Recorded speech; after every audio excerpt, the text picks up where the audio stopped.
আজ আমি চলে এসেছি কাশী বিশ্বনাথ মন্দির। শেওড়াপুরি থেকে তারকেশ্বর যাওয়ার রাস্তা এটাই, আর এর মাঝখানেই পড়বে এই কাশী বিশ্বনাথ মন্দির। আজকে আমি এসেছিলাম চতুর্থ সোমবারে, একটু দেরি হয়ে গেছে, তাই একটু রাস্তাটা ফাঁকা ফাঁকা লাগছে। আর যারা যেতে পারছে না, এরকম গাড়ি ভাড়া করে তারা চলে যায় বাবা তারকেশ্বরে। আর এই ধরনের মূর্তি তোমরা দেখতে পাবে গোটা শ্রাবণ মাসে।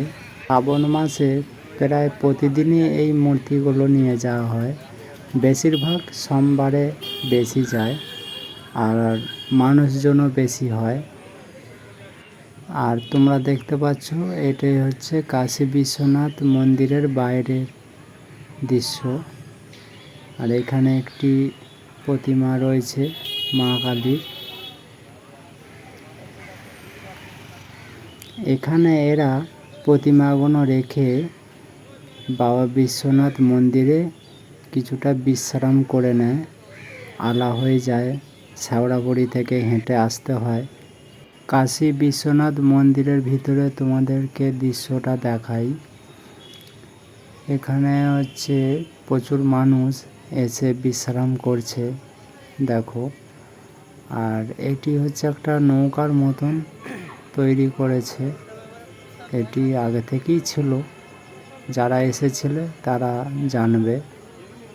দেখতে পাচ্ছ প্রচুর মানুষ বিশ্রাম করছে। যারা এই জায়গায় কোনোদিন আসোনি, আসতে পারো, খুবই ভালো পরিবেশ। আর এখানে একটি মন্দির আছে, শিব মন্দির, আর ওদিকটা হচ্ছে হনুমান মন্দির। দেখো প্রচুর মানুষ এসেছে।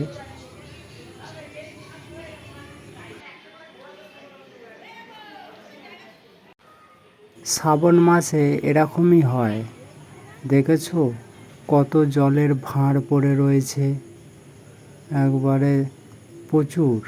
আর এখানে সারি সারি বাঁক রাখা থাকে। আর এখানে হচ্ছে কিছু মূর্তি আছে, চাপা দেওয়াও আছে কিছু, অনেক রোদ দিয়েছে তো।